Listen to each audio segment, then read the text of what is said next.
Hello and welcome to this video on bending moment diagrams. In this video we'll talk about the concept of a bending moment diagram, and we'll go through a couple of examples on how to actually create such a diagram. So to begin with, suppose we have a beam loaded with the following forces, and we want to find the bending moment for every possible position on the beam. So one thing we could do is cut the beam at lots of different places, say maybe a centimeter apart, and every place we cut the beam, find the bending moment, and that would tell us the bending moment as a function of position, at least as a function of the positions where we actually cut the beam. Now, this would be a lot of extra work. It turns out that what we can do is something similar in the sense that we will cut the beam at a point, and then we'll find the bending moment at that point, but we'll do it in such a way that we call the distance from the end of the edge of the beam to the point x. And so we'll find it for any value of x, and that makes it so we do it once and we're done. It's pretty exciting. Okay, so let's begin by looking at a value of x that's between 0 and 2 meters. The reason I choose 2 meters as my upper limit for x is when I get to 2 meters, all of a sudden I have this next force that enters into the picture.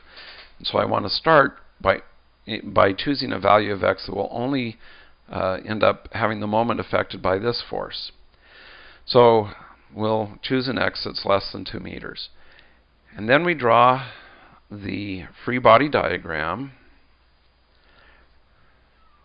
And again, this distance here is x. We have the downward force at the end of the bar of 1,050 newtons. And for this, for our purposes here, the only thing we're interested in is the bending moment. We could also be interested in the shear force moment, but that would then give us a shear force diagram, and there's already a video that does that. So in this case, we're only interested in the bending moment. So if we look at what we have here, if we take, if we sum all of the moments about this point, we will have, well, if we sum all of the moments about this point and set them equal to 0, we'll have 1,050 newtons times x. X here is the moment arm. This is the force downward. And it's going counterclockwise, so it would be positive. Plus m is equal to 0. M is drawn counterclockwise as well.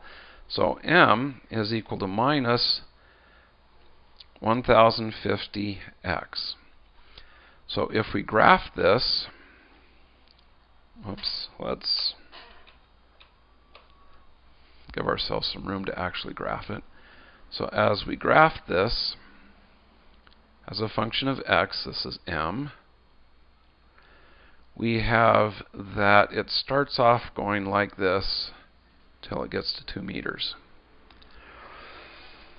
Okay, so we're off to a good start. We now have the bending moment for distances between 0 and 2 meters. Well, what happens when I want to look at a value of x that's greater than 2 meters? Well, if x is greater than 2 meters, it's between 2 meters and 4.8 meters, then the free body diagram is going to look like this. Again, I have a force downward of 1,050 newtons. Now I have a force upward of 1,800 newtons. Again,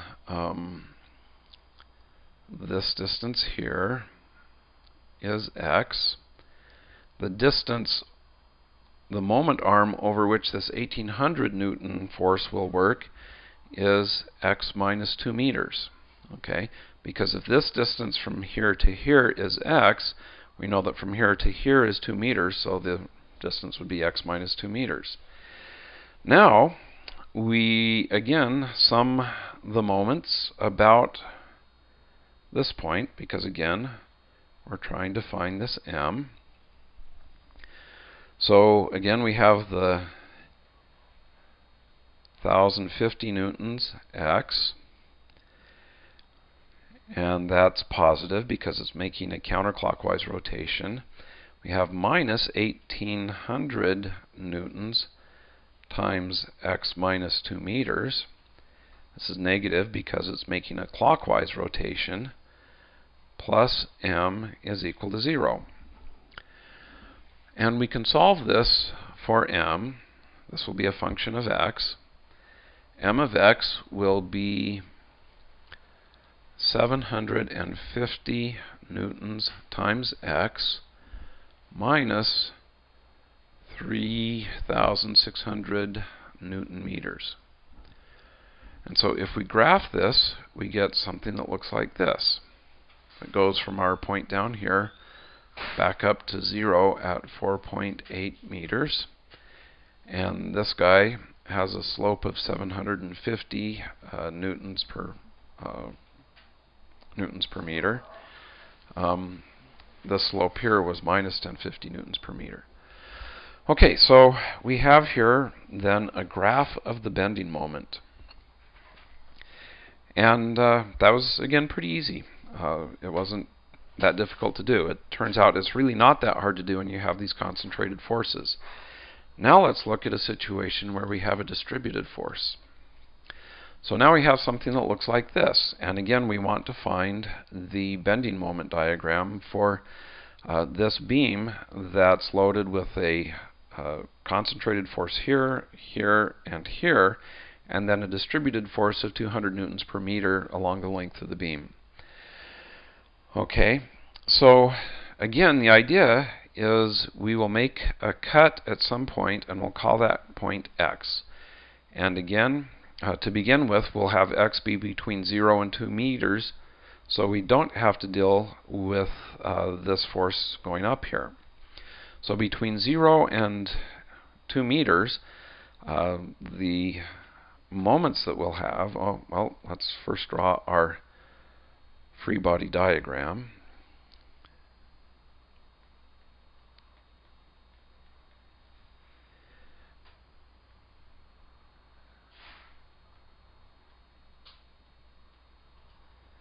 And this has a force of 200 newtons per meter. And we're trying to find this moment m. And again, this cut is made at x. So the distance from 0 here to this point is x. Okay, so let's look at the moments that we have. The moment due to the 1242 is going to be positive because it's inducing a counterclockwise rotation. So we'll have 1242 newtons times x, because x is the length of the moment arm. And then our distributed force will actually also introduce a moment.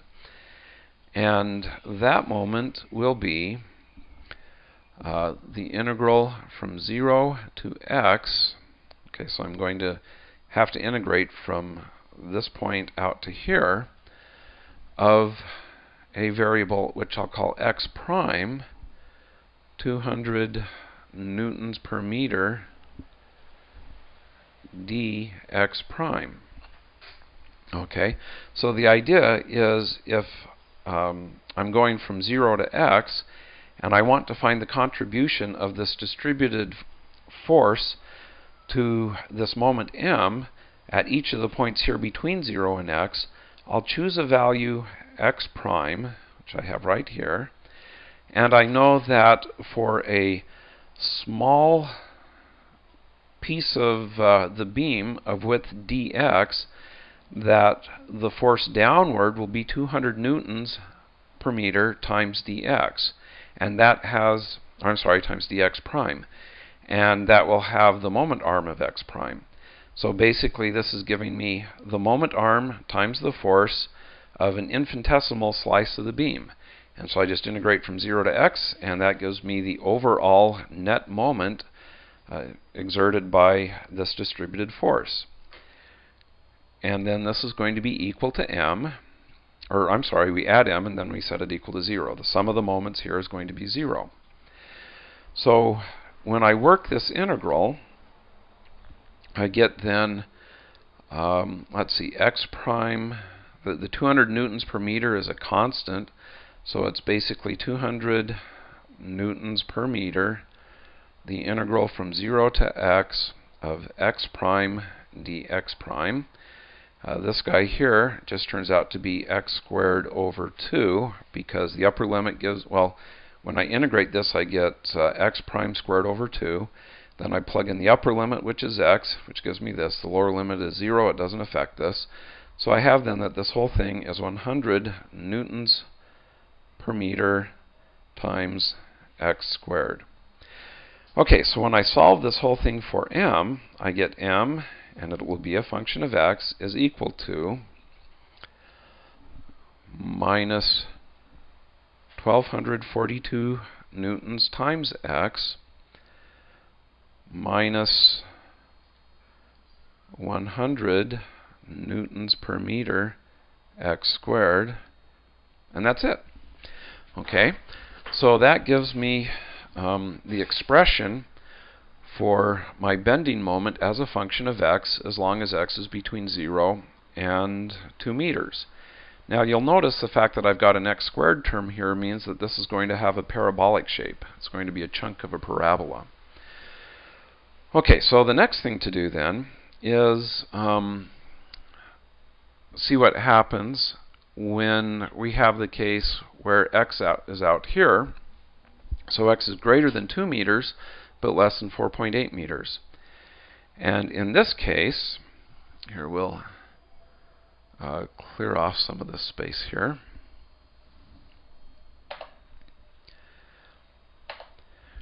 In this case, I can draw the free body diagram.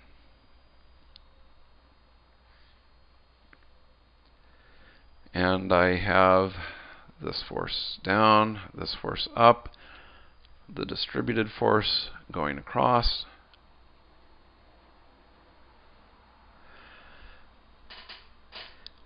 And let's see, this is 1242 newtons, 229.52 newtons. Okay, so we can say then that the moment generated by this guy is going to be 1242 newtons times x. And this will be positive because it's inducing a counterclockwise rotation. In fact, I should have drawn that here. This is our moment. Minus 29.52 newtons. And the moment arm here is going to be 2 meters minus x. Whoops, I'm sorry, got that backwards.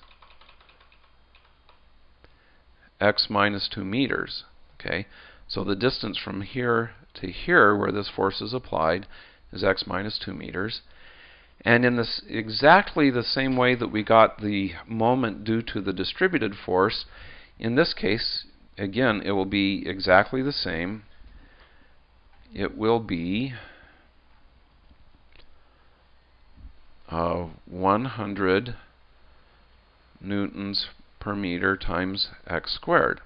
Okay, and we'll have then a plus m, and this is all equal to 0. When we then